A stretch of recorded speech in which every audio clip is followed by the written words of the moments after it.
Chào tất cả các bạn, hôm nay là mình sẽ cùng với các bạn là lắp ráp hết đồ điện vào cho cái con kit Sway 7 scale này, kit đúc này. Kit làm từ chất liệu EPO này, để mình có thể bay test nó.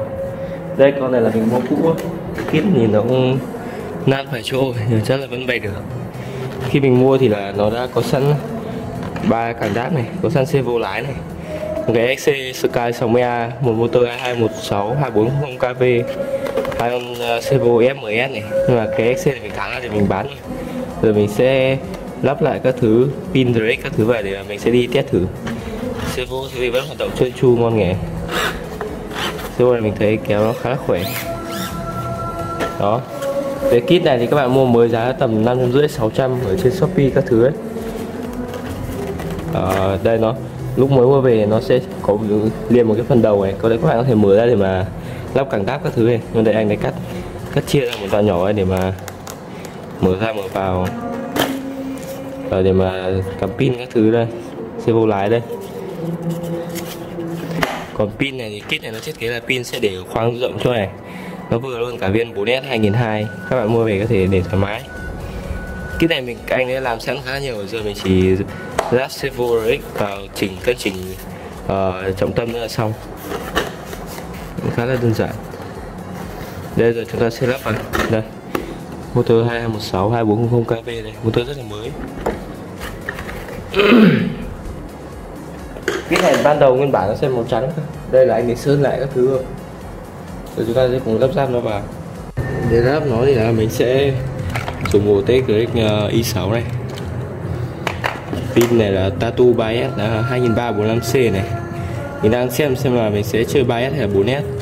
Cái 4S của mình là Ovonic 1550 100C. Còn về XC ấy thì mình chơi motor 2216.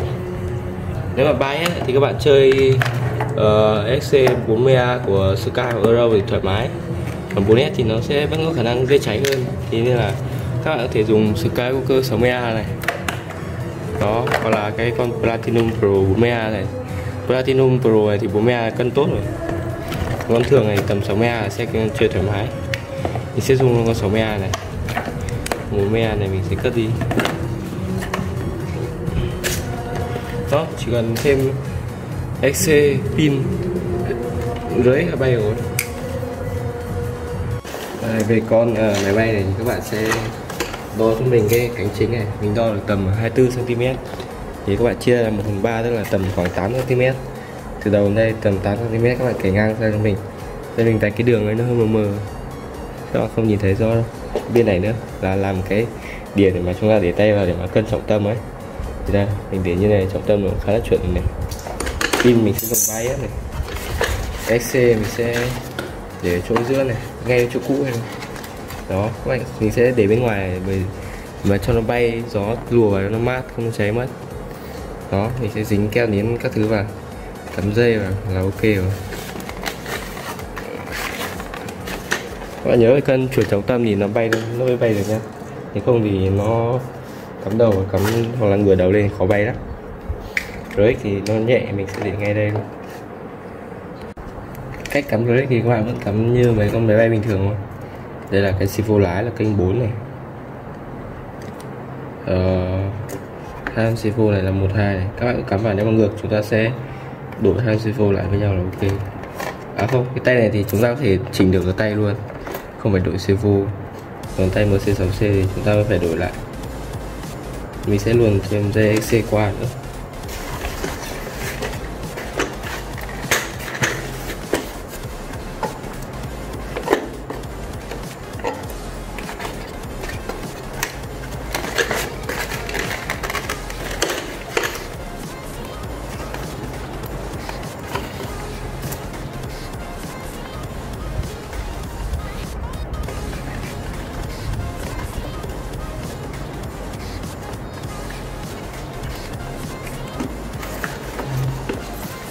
Đây, vậy là ok. Here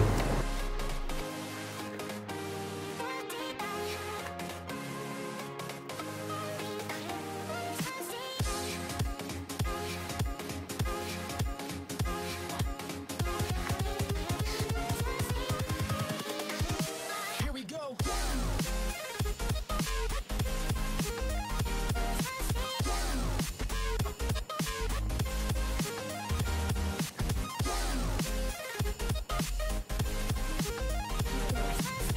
XC mình sẽ gắn vào chỗ giữa này. Các bạn sẽ gắn keo nến này và sau đó là cuốn cái băng keo thủy tinh vào, cuốn qua đấy để cho nó là nếu mà XC nó nóng mà nó chảy keo nến ra ấy thì vẫn còn băng keo thủy tinh nó giữ lại, nó sẽ không bị bay lung tung chém vào cánh quạt này. Và với cả là mình bôi cái mặt này là có cái tấm nhựa cách đây rồi thì thường là nó cũng không nóng mấy đấy. Với cả mình vay này 3S nó 2216 nên nó cũng không nóng đến nỗi mà chảy keo nến ra được. Tầm 4S là mắc ga lâu lâu nó mới nóng được.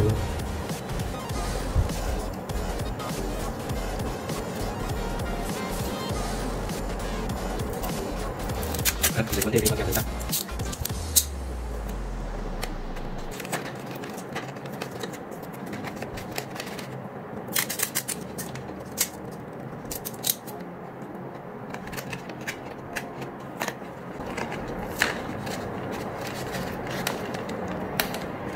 Đó, như vậy này là rất là chắc chắn rồi.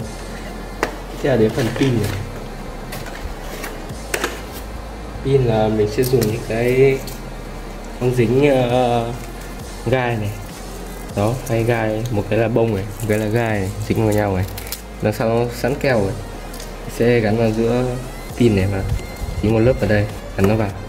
Và cũng thêm cả một lớp cái băng dính để mà cua qua này thì nó sẽ chắc chắn hơn. Bạn làm thêm như mình cho mình cái này, mình lấy que để lưỡi này, mình gắn nó, cắt hai đoạn ngắn hơn dính ở dưới này và một cái đoạn dài hơn, và mình sẽ để cái dây buộc pin này nó vào cái khe giữa này, chúng ta có thể điều khiển qua lại được. Đó, rồi mình sẽ gắn cái gỗ này vào cái phần máy bay thôi.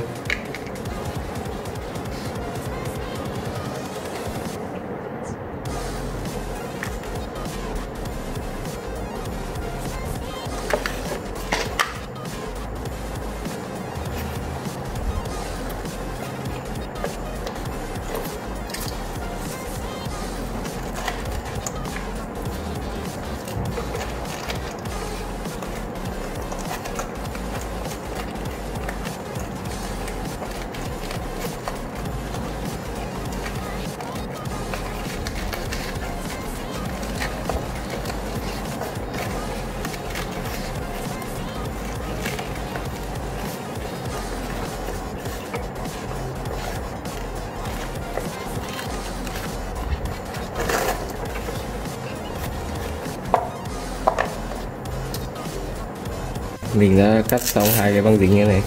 Cái này các bạn sẽ dán vào thì khi bay pin nó sẽ không bị xê dịch lên xuống và nó sẽ không thay đổi trọng tâm thì máy bay nó mới cân được. Chứ có mỗi cái dây buộc này mình thấy nhiều lúc nó vẫn bị xê dịch. Cái này nó có sẵn lớp keo rất là tiện, các bạn chỉ việc gắn nó vào. Mình sẽ để như này, thì mình sẽ phải dán như vậy. Các bạn nhớ gắn chính giữa quả pin là được. Keo này nó dính khá là chắc này. Rồi. Đó, rất là đẹp. Cái này thì mình lại dính vào đây luôn.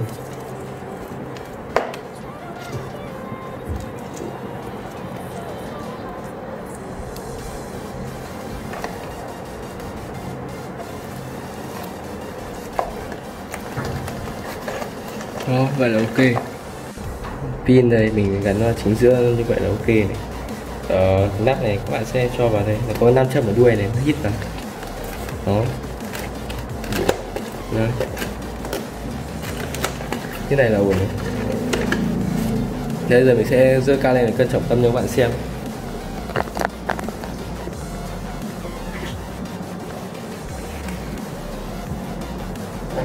Để mình chỉnh lại đây. Mình sẽ cân trọng tâm cho các bạn xem. Mình sẽ để vào hai điểm mà mình đã đánh dấu trọng tâm này. Đó, các bạn thấy nó khá là cân.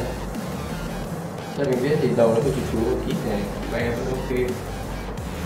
Đó, nó xong hết rồi. Rồi chỉ cần em đi vào test thôi.